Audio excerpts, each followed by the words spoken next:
जरायम की दुनिया में जिसकी कभी तूती बोलती थी, जिसके नाम का डंका बिहार से नेपाल तक बजता था, बिहार के कोसी से नेपाल तक जिसके नाम की तूती बोलती थी, अपहरण उद्योग का जिसे बेताज बादशाह कहा जाता था। पप्पू देव जब जिंदा था तब उसने भी अपराध की दुनिया में खूब बवाल काटा था। लोग उसे कोसी का डॉन कहते थे। उसके नाम की तूती बेगूसराय, खगड़िया, सहरसा, सुपौल, मधेपुरा तक थी।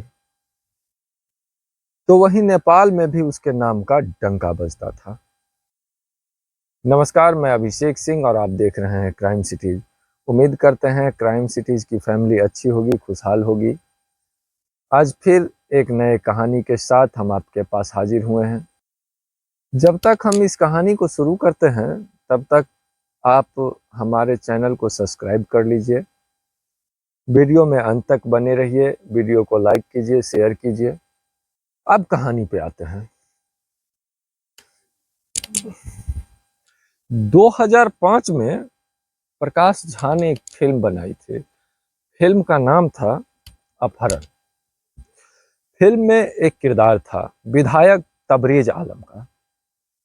कहा जाता है कि तबरेज आलम का कैरेक्टर जिस बाहुबली से प्रभावित था वह बाहुबली पप्पू देव था। यह अलग बात है कि पप्पू देव कभी विधायक नहीं बने, लेकिन जिस तरह फिल्म दिखाया गया था कि बिहार में कहीं भी अपहरण हो उसकी डीलिंग तबरेज आलम ही करता था, उसी तरह पप्पू देव की मर्जी के बगैर किसी की किडनैपिंग नहीं की जा सकती थी। अगर कोई छोटा गिरोह किडनैपिंग की वारदात को अंजाम दे भी देता तो अपहरित आखिरकार पप्पू देव के नेटवर्क में ही पहुंचता था। पप्पू देव के डॉन बनने की कहानी किसी फिल्मी पटकथा से कम नहीं है। ऐसा कोई अपराध नहीं है जिसे उसने अंजाम न दिया हो। उसके पॉलिटिकल कनेक्शन भी रहे हैं।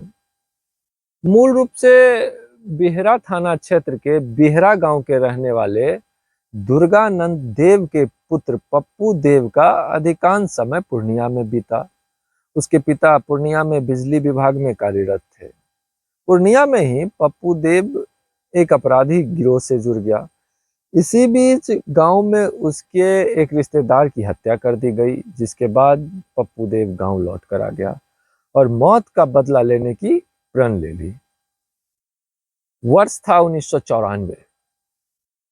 पप्पू देव ने कुंवर सिंह नामक व्यक्ति की हत्या कर दी।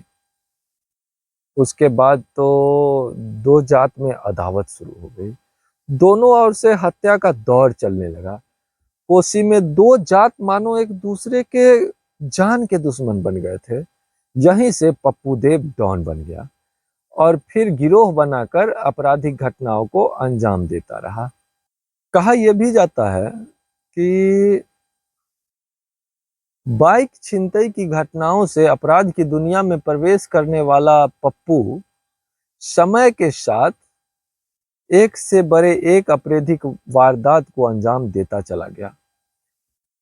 सहरसा के डीबी रोड स्थित अनुराग वस्त्रालय में दिन दहाड़े AK-47 से गोलियों की बौछार कर कई लोगों को मौत के घाट उतारने के बाद इसके नाम का खौफ सहरसा में चारों ओर फैल गया था।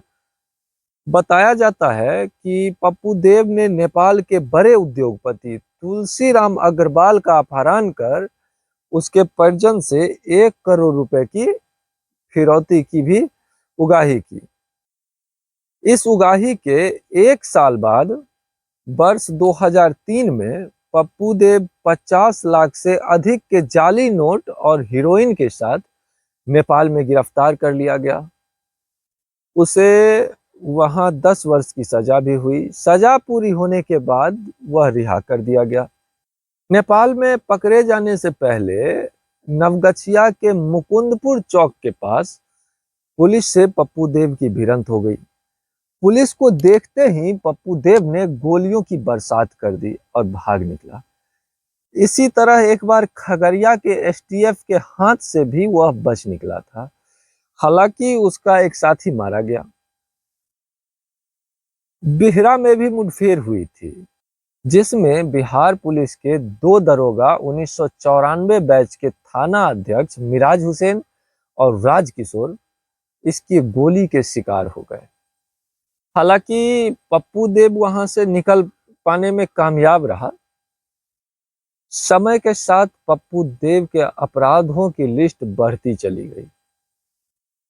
मोकामा में रजिस्ट्रार की हत्या हो, हथदह के पास एक पूर्व मुख्यमंत्री के समधी की कार छीनना हो, जोगबनी में भगवान यादव की हत्या जैसे बिहार के सबसे बड़े चर्चित आपराधिक वारदात को अपने नाम करता गया।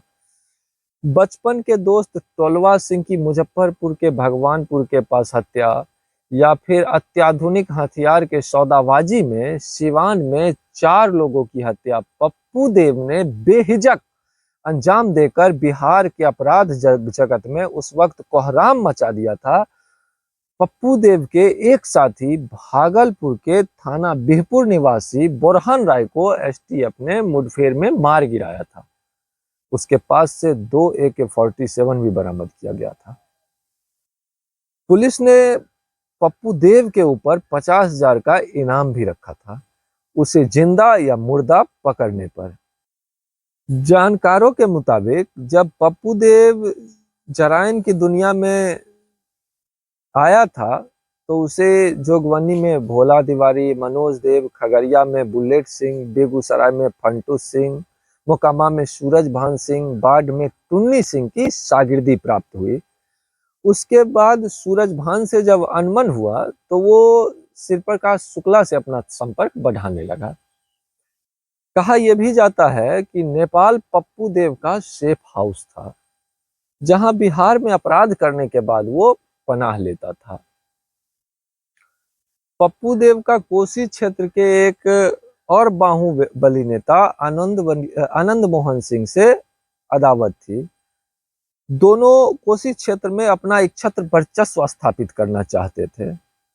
लगभग 11 साल पहले जब दोनों सहरसा जेल में बंद थे, तब उनकी झड़प भी हुई थी। हालांकि आनंद मोहन राजनीतिक रूप से पहले दौर में ही कामयाब रहे थे, लेकिन पप्पू देव का माननीय बनने का सपना पूरा नहीं हो सका। कहा जाता है कि कोसी क्षेत्र में वर्चस्व कायम करने के लिए पप्पू देव का पप्पू यादव से भी 36 का आंकड़ा रहा था। जाली नोट और अपहरण के धंधे में मोटा माल उगाहने के बाद पप्पू देव जमीन के अवैध कारोबार में शामिल हो गया था। उसका मुख्य धंधा अब करोड़ों अरबों की विवादित जमीन पर कब्जा करना और करवाना बन गया था। इसके साथ ही वह खुद विधानसभा चुनाव लड़ने की तैयारी कर रहा था।